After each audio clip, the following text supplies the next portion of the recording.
করেছিলাম সুবহানাল্লাহ আলহামদুলিল্লাহ ওয়া লা ইলাহা ইল্লাল্লাহ আল্লাহু আকবার, এই চারটি বাক্য পাঠ করার ফজিলত সম্পর্কে। সেই ফজিলতের মধ্যে কি কি ছিল? এই চারটি বাক্য হলো আল্লাহ তাআলার নিকট অধিক প্রিয় বাক্য। আল্লাহ তাআলা পছন্দ করেন এই চারটি বাক্যের মাধ্যমে জিকির করা। এরপর দ্বিতীয় ফজিলত কি ছিল? যদি কেউ একবার সুবহানাল্লাহ বলে তাহলে আল্লাহ তাআলা তার 20টি পাপ ক্ষমা করেন এবং তার আমলনামায় 20টি সওয়াব দান করেন। এরপর যদি কেউ আল্লাহু আকবার বলে তাহলে তার আমলনামায় 20টি আমল যোগ করা হয় এবং আমলনামা থেকে 20টি পাপ মোচন করা হয়। আর কেউ যদি আলহামদুলিল্লাহ বলে তাহলে 30টি সওয়াব এবং 30টি পাপ মোচন করা হয়। তাহলে এটাতে আলহামদুলিল্লাহ বললে এটাতে আরো বেশি সওয়াব। এরপর আমরা বলেছিলাম যে পুরো পৃথিবী, এই যে মূল্যবান একটা সম্পদ, পুরো পৃথিবীতে যত সম্পদ আছে এই সকল সম্পদের চেয়ে বেশি মূল্যবান হলো সুবহানাল্লাহ আলহামদুলিল্লাহ ওয়া লা ইলাহা ইল্লাল্লাহ আল্লাহু আকবার, মাত্র একবার। এটা যদি কেউ একবার পাঠ করে পুরো পৃথিবীতে যে সম্পদ আছে সেই সম্পদের চেয়ে বেশি মূল্যবান, এর চেয়ে বেশি প্রতিদান আল্লাহ তাআলা বান্দাকে দান করেন। এরপর আমরা বলেছিলাম যদি কেউ এই বাক্য চারটি পাঠ করে এরপর আল্লাহ তাআলার কাছে দোয়া করে, আল্লাহ তাআলা তার দোয়া কবুল করবেন। গ্রাম্য সাহাবী যখন আসলেন তখন তিনি বললেন যে আল্লাহ রাসূল, এই চারটি বাক্য তো আল্লাহর পছন্দ, আমার কি? তখন তিনি বললেন, তুমি যদি এরপরে বলো যে আল্লাহ তুমি আমাকে ক্ষমা করো, তুমি আমার তৈরি করে দাও, তুমি আমাকে হৃদায়াত দান করো, তুমি আমাকে সুস্থতা দান করো, তাহলে আল্লাহ তাআলা কি বলেন যে আমি তোমার দোয়া কবুল করব। এই বাক্যগুলি বলার পর যদি কেউ আল্লাহর কাছে দোয়া করে আল্লাহ তাআলা তার দোয়া কবুল করেন। এরপর আরেকটি বড় ফজিলত উল্লেখ করেছিলাম, সেটা হলো যদি কেউ এই বাক্যগুলি পাঠ করে তাহলে কিয়ামত দিবসে এই হাত ওই ব্যক্তির সপক্ষে সাক্ষ্য প্রদান করবে। তাহলে এই যে 5টি ফজিলত আমরা উল্লেখ করেছিলাম গত সপ্তাহে, আজকে আরো 2টি ফজিলতের কথা উল্লেখ করব, 2টি হাদিসের কথা উল্লেখ করব। একটি হলো যে যদি কোনো ব্যক্তি নতুন ইসলাম গ্রহণ করে, ওই ব্যক্তি তো আর সূরা ফাতিহা মুখস্থ পারে না, তার তো মুখস্থ নাই, তো যদি সালাতে রক্ত হয় তখন সে কি দিয়ে সালাত আদায় করবে? তারপর যদি অতি বার্ধক্য বয়সে কেউ ইসলাম গ্রহণ করেছে তার পক্ষে সূরা ফাতিহা মুখস্থ করা সম্ভব না, কারণ আমরা জানি সূরা ফাতিহা দিয়ে কিন্তু প্রত্যেক সালাতে পাঠ করতে হয়।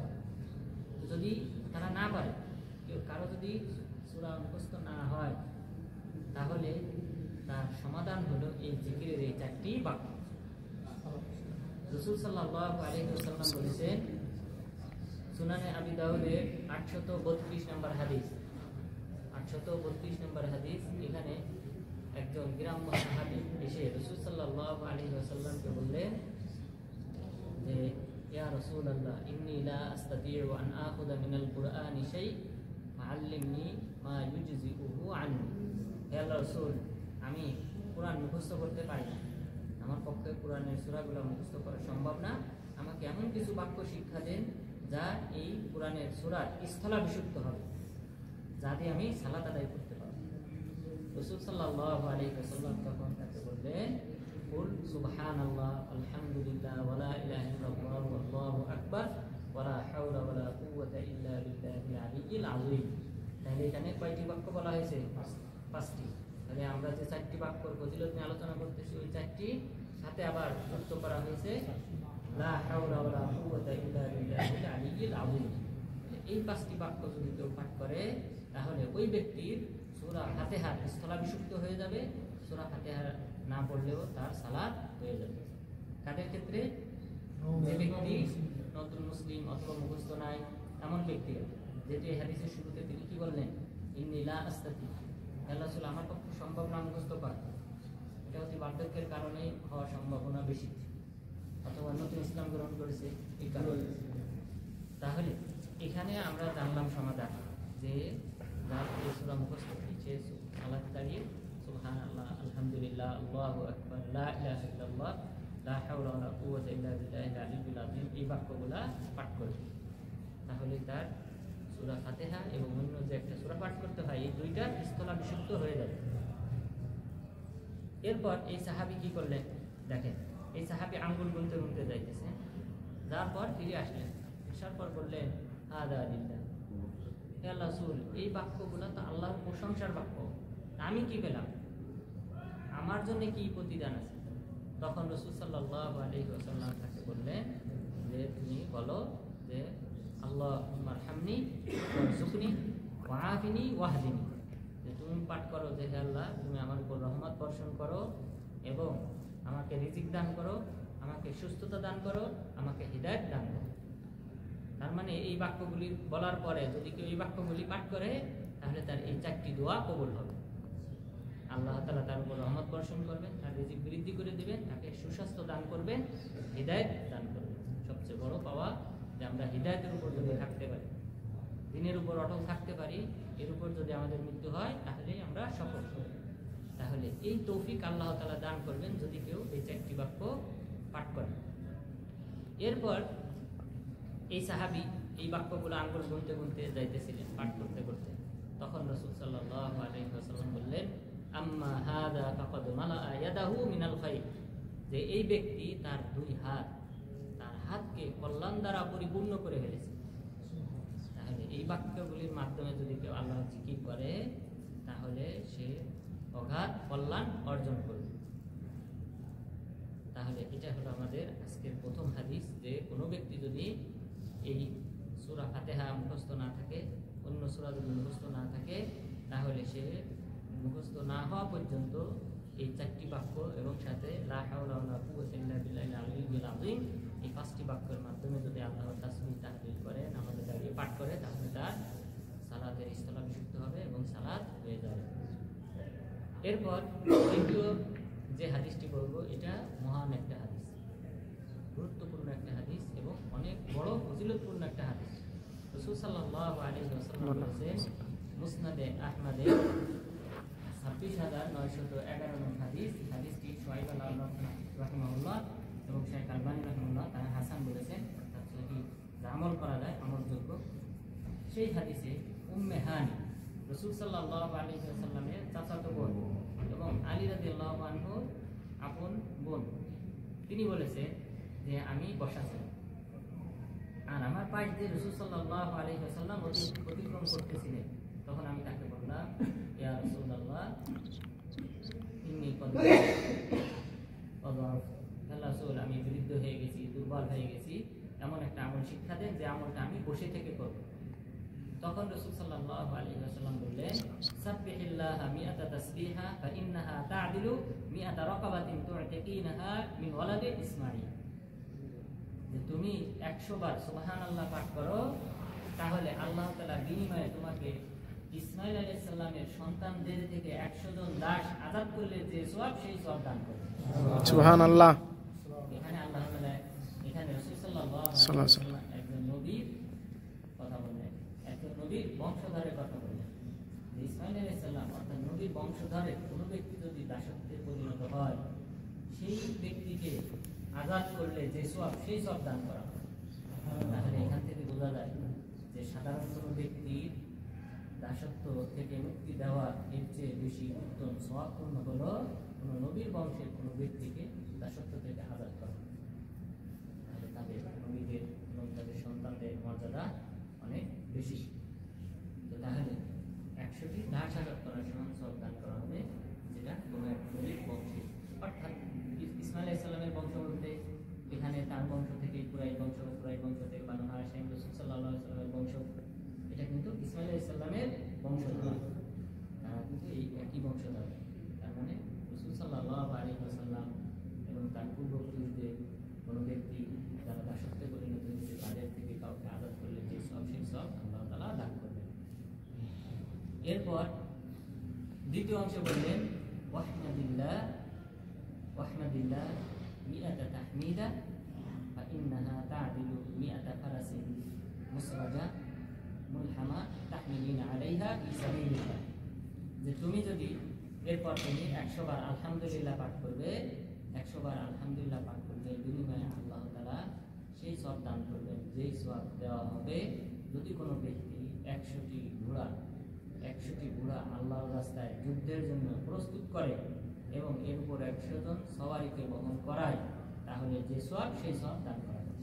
সুবহানাল্লাহ। 100 জন সওয়ারি ঘোড়সওয়ারকে যদি আপনি প্রস্তুত করেন, সেই ব্যক্তির যে খরচ এবং এই ঘোড়ার লালন পালনের যে খরচ, এই সব বহন করতে যা খরচ, এই সব বহন করলে যে সওয়াব আল্লাহ তাআলা আপনাকে শুধুমাত্র 100 বার আলহামদুলিল্লাহ বলার কারণে এই সওয়াব দান করবে। সুবহানাল্লাহ। একটা ফজিলত যে এখানে 100 বার পাঠ করতে কয় মিনিট লাগবে?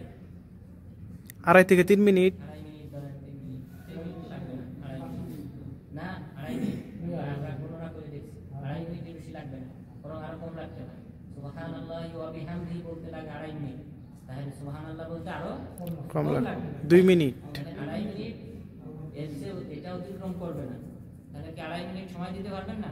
ইনশাআল্লাহ অবশ্যই চেষ্টা করবেন।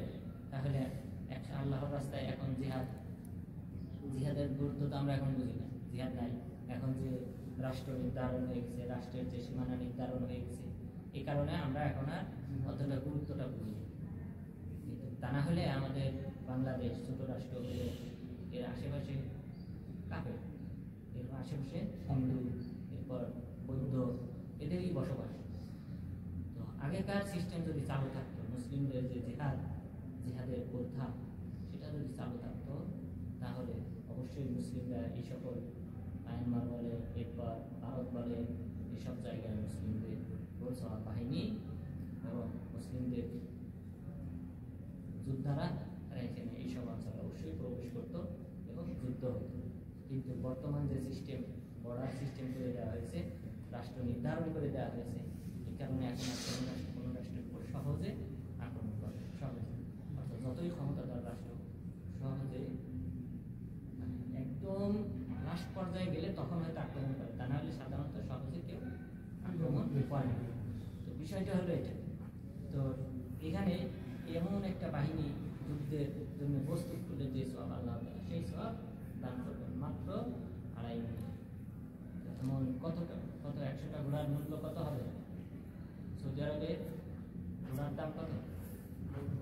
3,000 রিয়াল হবে। এটা নর্মাল যদি হয় 3,000 রিয়ালের নিচে হওয়ার কথা। তো তাহলে চিন্তা করেন, তাহলে কত? 3 লক্ষ রিয়াল যদি নর্মালটা ধরা হয়, 3 লক্ষ রিয়াল। এর চেয়ে বেশি সওয়াব আল্লাহ তাআলা দান করবেন আমাদেরকে, আমরা মাত্র 2 মিনিট 2.5 মিনিট যদি আবার এই বাক্যটা পাঠ করি। এরপর রাসূল সাল্লাল্লাহু আলাইহি ওয়াসাল্লাম বললেন, ওয়াকবিরিল্লাহ, এবং তুমি আল্লাহ মিআতা তাকবীরা ফাইন্নাহা তা'দিলু লাকি, এরপর তুমি 100 বার আল্লাহু আকবার পাঠ করবে, ফাইন্নাহা তা'দিলু লাকি মিআতা বাদানা মুকাল্লাদা মুতাকাব্বালা, যে তুমি 100 বার আল্লাহু আকবার পাঠ করলে 100টা উট আল্লাহর রাস্তায়, যেটাতে নিশানা লাগানো হবে, যে আল্লাহর রাস্তায় এটা নির্ধারণ করা, এমন নিশানা লাগিয়ে দিয়ে, এবং এই নিশানা লাগানোর পর এটা যদি আল্লাহর দরবারে কবুল হয়, তাহলে 100টা উট আল্লাহর দরবারে কবুল হলে যেই সওয়াব সেই সওয়াব দান করা হবে মাত্র 100 বার আল্লাহু আকবার পাঠ করলে। তাহলে এটাও আমরা 2 মিনিটে 2.5 মিনিটে এটা আমরাও অর্জন করতে পারি। তাহলে উটের হিসাব ওই একই সেম যদি আমরা 3,000 রিয়ালও ধরি, তাহলেও এতটা মূল্য হবে, যেটা আল্লাহর দরবারে কবুল হয়েছে এমন 100টি উটের সমান সওয়াব আল্লাহ তাআলা আমাদেরকে দান করবে। তাহলে আমাদেরকে অবশ্যই এই বাক্যগুলি আল্লাহ সন্তুষ্টির উদ্দেশ্যে পাঠ করতে হবে, সওয়াব অর্জনের উদ্দেশ্যে পাঠ করতে হবে। এরপর রাসূল সাল্লাল্লাহু আলাইহি ওয়াসাল্লাম বললেন, ওয়াহাল্লিলিল্লাহ মিআতা তাহলিল তামলাউ মা বাইনাস সামাই ওয়াল আরদ, এরপর তুমি 100 বার লা ইলাহা ইল্লাল্লাহ পাঠ করবে, তাহলে আসমান জমিন সমান সওয়াব তোমাকে দান করা হবে। তাহলে আমরা 4টি বাক্যর ফজিলত জানলাম এই হাদিসে, যেটা মুসনাদে আহমদের 26,911 নং হাদিস। এখানে 4টি বাক্যের ফজিলত আমরা জানলাম, যে যদি কেউ 100 বার সুবহানাল্লাহ পাঠ করে, তাহলে আল্লাহ তাআলা তাকে 100টি ইসমাঈল আলাইহিস সালামের সন্তানদের থেকে দাস আজাদ করলে যে সওয়াব সেই সওয়াব দান করবে। এরপর আলহামদুলিল্লাহ 100 বার পাঠ করলে আল্লাহর রাস্তায় 100 জন সওয়ারিকে বহন করলে ঘোড়ার পিঠে চড়িয়ে তাদের মুখে যুদ্ধের ময়দানে পাঠাবেন যে সওয়াব, সেই সওয়াব দান করবেন। এরপর যদি কেউ আল্লাহু আকবার 100 বার পাঠ করে তাহলে আল্লাহ তাআলা 100টি উট যেটা কবুল হয়েছে আল্লাহর দরবারে সেই সমান সওয়াব দান করবেন। এরপর যদি কেউ লা ইলাহা ইল্লাল্লাহ 100 বার পাঠ করে তাহলে আল্লাহ তাআলা আসমান জমিন ভর্তি সওয়াব দান করবেন। সুবহানাল্লাহ। আমাদের আসমান জমিন ভর্তি সওয়াবের প্রয়োজন আছে না নাই? অবশ্যই। তাহলে অবশ্যই ইনশাআল্লাহ আপনারা লা ইলাহা ইল্লাল্লাহ এই বাক্যের মাধ্যমে জিকির করবেন যে কোনো টাইমে। এখানে যেহেতু এই হাদিসে কি বলা হয়েছে 100 বার করে, এখানে সময় নির্ধারণ করা হয় নাই, ঠিক আছে? এরপর হাদিসটা এখনো শেষ হয় নাই। এরপরে রাসূল সাল্লাল্লাহু আলাইহি ওয়াসাল্লাম যেটা বললেন সেটা হলো যে তুমি যদি এই আমলটা করো, এই 4টি বাক্য আমল করো, তাহলে তুমি যে আমল করেছো এই একদিনে এই আমল সমপরিমাণ অন্য কোনো ব্যক্তির আমল নামায় আমল লেখা হবে না। ওই দিনে আপনি যে আমলটা করলেন, এই যে 4 বাক্যের মাধ্যমে জিকির করলেন, 5 বাক্যের মাধ্যমে, এই যে আপনি যে সওয়াব করে অর্জন করেছেন, অন্য কেউ এই সওয়াব অর্জন করতে পারবে না, তবে যদি কেউ আপনার মতো অনুরূপ আমল করে অথবা এর চেয়ে বেশি আমল করে। সুবহানাল্লাহ। তাহলে এখান থেকে এই দ্বিতীয় অংশ থেকেও আমরা বুঝলাম যে আমরা অন্যদের চেয়ে এগিয়ে যাব, অন্যদের চেয়ে অগ্রগামী থাকবো যদি আমরা এই 5টি বাক্যের মাধ্যমে আল্লাহর জিকির করি। সুবহানাল্লাহ। আজকের আলোচনায় আমরা 5টি বাক্য বলতে কোনটা যোগ হলো? লা হাওলা ওয়ালা কুওয়াতা ইল্লা বিল্লাহ। আর এর শেষের হাদিসে যুক্ত হলো লা ইলাহা ইল্লাল্লাহ। আর আমাদের আগের 4টি বাক্য হলো সুবহানাল্লাহ, 3টি বাক্য সুবহানাল্লাহ, আলহামদুলিল্লাহ, আল্লাহু আকবার। এই 3টা বাক্য, সাথে 3টি বাক্য, 5টি বাক্য। এই 5টি বাক্যের ফজিলত সম্পর্কে আমরা জানলাম। আল্লাহ তাআলা যেন এই বাক্যগুলির মাধ্যমে জিকির করার মাধ্যমে আমাদের মর্যাদা আল্লাহ তাআলার দরবারে বৃদ্ধি করে দেন। এরপর আমাদের পাপগুলিকে যেন আল্লাহ তাআলা ক্ষমা করে দেন এবং সেই সাথে আমাদেরকে জান্নাতুল ফিরদাউসের অধিবাসী হওয়ার তৌফিক দান করেন। আমিন। আমিন। আকুলু কওলি হাযা ওয়াস্তাগফিরুল্লাহ লি ওয়া লাকুম ওয়া লিসাইরিল মুসলিমিন। কার কোনো প্রশ্ন থাকে?